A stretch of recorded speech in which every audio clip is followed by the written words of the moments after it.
So last year, I went down to Costa Rica and had 3 ayahuasca ceremonies.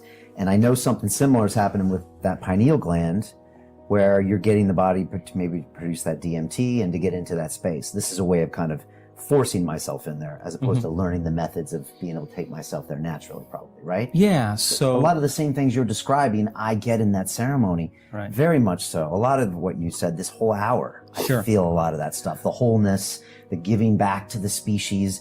I see the human species and I think, wow, we've got to look out for each other. That's the most important thing, Right. is what I see. I see my death and my dissolution, and I see all of this stuff, and it's so real and so important. And I don't see it in my 3-dimensional world. Yes. Well, because dimethyltryptamine is one of the pineal metabolites, that when the pineal gland is actually activated, those tiny little crystals, when you begin to compress them and you begin to create a piezoelectric effect, you begin to activate those crystals to become electrically charged. Those crystals can begin to shimmer. They begin to vibrate, and they can, like a radio receiver, begin to tune into frequencies. So then as you teach a student how to do that, what happens is the pineal gland, once it hooks up to an energy, begins to produce an upgrade of melatonin. And one of those chemicals is dimethyltryptamine, a very profoundly powerful hallucinogenic. But that's only one, and that comes from the plant medicine. But at the same time, when the pineal gland is activated, it produces very powerful antioxidants, anti-cancer, anti-aging, anti-heart disease, anti-stroke, anti-neurodegenerative, anti-inflammatory, antimicrobial. You take that molecule, you tweak it again, you have a benzodiazepine. What's that? Valium. You're gonna shut down the survival centers in your brain, so you're gonna feel totally safe to create. You're going to create the same chemicals that a hibernating animal creates. No sex drive, no appetite, no preoccupation with the environment. That's the first 3 energy centers of your body. Where's energy going to move? Into your heart. The body goes into stasis. You're going to create the same chemical found in an electric eel. You're going to have high amplitudes of energy in the nervous system. We've measured this. Now, not a little bit of energy. Not a lot of energy. I'm talking about a supernatural amount of energy, like hundreds of standard deviations outside of normal. That person's having an arousal. Now, an arousal normally takes place from the stress hormones: fear, aggression, or anger, or pain. That's what creates arousal. That's a fight or flight sympathetic response. Now, this arousal is bliss. This arousal is ecstasy. And now the arousal in high gamma brainwave patterns, amplitudes that are way outside of normal. The person is super conscious in that state. They can't make their brain do that. That's happening to them. That's that high amplitude, that an electrical charge, that like electric eel electrically activates their nervous system. Now the brain is doing that. And now here comes dimethyltryptamine. Now the inner experience is going to be more real than anything out there. Now, plant medicine does that to shift the person's consciousness, because the chemical fits into the same receptor sites as serotonin and melatonin, but this has got a very different message, right? So now imagine the flood of these metabolites coming from the pineal gland. The pineal gland's transducing a frequency. It's a transducer into profound imagery.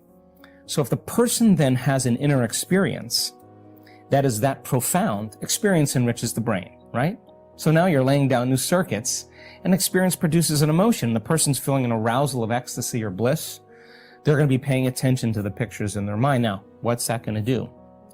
When they come back to 3-dimensional reality, we don't see things how they are. We see things how we are. The brain can only perceive equal to how it's wired. You have a profound inner experience like that, your perception, your spectrum of reality is going to begin to broaden, because now your brain has the circuits to perceive what's always existed, but you've edited out because of most of your attention in 3-dimensional reality. So now the brain is beginning to change from an inner experience. And this is how I think the mystics did it, because now all of a sudden you're able to perceive more. You're able to notice this is a species of living organisms. So the plant medicine for a lot of people is a great jump start. But by the same means, I have seen people do 65 journeys of plant medicine with stage 4 cancer, and they haven't changed their stage 4. Well, time to do something else. Yeah. Time that, let's get practical here. It's time to change it up. Also, I find the way I can improve is when I get back. I have to do the daily work. I have to do the meditations. I have to, I'm trying to patch together the things that you teach, recognize my emotions, make my reality different, stop reacting. That's where the hard work happens. Yeah. You can't just go back in front of the ceremony. Yeah, exactly. Exactly. So, I mean, it's good to get a little change in brain chemistry, you get an altered perception of the way the world really is. But now, that insight has to be instrumental. In other words, how is this going to change me in my day-to-day life?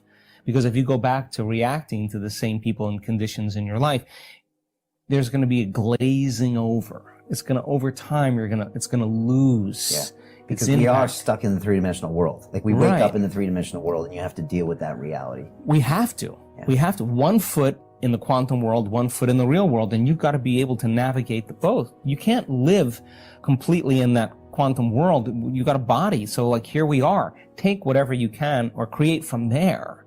But just be able to get there. Be able to dance back and forth. Be able to move between two worlds and come into three-dimensional reality and bring that energy with you. Bring who you want to be into that three-dimensional reality and be greater than your environment, be greater than your body, be greater than time, and do it because you want to see the effects of what could happen when you do it properly. And when you start seeing the effects, it's no longer about you created the wealth or the new car or whatever. It's the fact that you did it. That becomes the important point. It's not the material thing, it's knowing that you can do it. Yeah. One thing I always go back to is when I'm 7 years old and my parents divorce and I'm in San Diego. And that's this kind of traumatic event that I always come back to in my experiences. But I mean, the more I listen to you and your work, Joe, I always think that maybe that's not true. Because like you said, 50% of our memories aren't necessarily true. Yeah. And I also keep focusing on this event. And I think it's time maybe I need to tell myself a new story around this. Now you're talking. What do you think? And I think it's really healthy because we tell ourselves stories based on our level of consciousness in that moment. Yeah, I'm sure it was traumatic for you. I'm sure it was really uncomfortable. I'm sure you experienced a lot of separation and a lot of duality.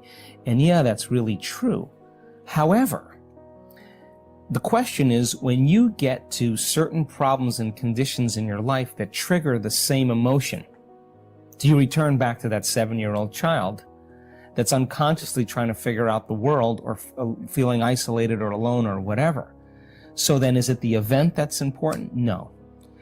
If you understood the emotion that you felt when you were 7 years old and you worked on getting beyond that emotion, once you got beyond it, you would see that experience from a greater level of consciousness. And you would see that it was the best possible outcome for you, the best possible outcome for your parents. And you would see it instead of from a place of hurt or suffering, you would see it from a place of understanding, a place of compassion. That's kind of the work. So when we tell ourselves that story of the past, we keep reaffirming our inability to change. I want people to tell a story of their future, and I want them to believe in that future more than they believe in their past. I want them to romance their future more than they romance their past. I want them to make their future more real than their past. And if you keep doing that, that becomes reality. So yeah, it takes a lot of work. Yeah, and you know what? People in our work, they watch their mind movies before they go to sleep. Why? Because that's the best thing they should be putting in their brain before they go to bed. Yeah, they sit up before they lay down and they work on restoring their body for 15 or 20 minutes because it's their temple. It's their servant. They want to acknowledge it. They want to love it so that it restores and regenerates. Yeah, they wake up in the morning and they do the work instead of getting their coffee and their shower and their newspaper or their cell phone. They understand that all of those things they're going to get to. But a little bit of time to invest in yourself is investing in your future.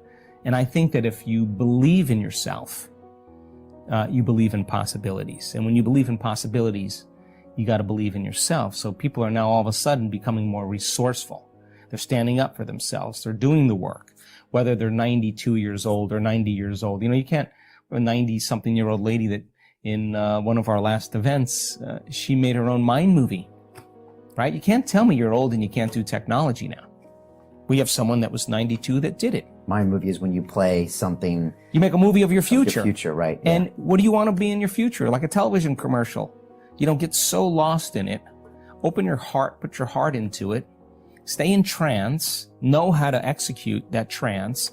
And when you're in trance, you're more suggestible to information. And suggestibility is your ability to accept, believe, and surrender to information without analyzing it. And what separates the conscious mind from the subconscious mind is the analytical mind. So as you move into trance, you suppress your analytical facilities. You become more suggestible. You slow your brain waves down. And what's the significance of that? Well, if you're not analyzing, you're not going to say, how's that going to happen? What didn't happen last time? And where am I going to afford that? You don't have the critic in your mind saying that. It's going right into the subconscious. And if you're doing it just before you go to sleep, your brain waves are already changing.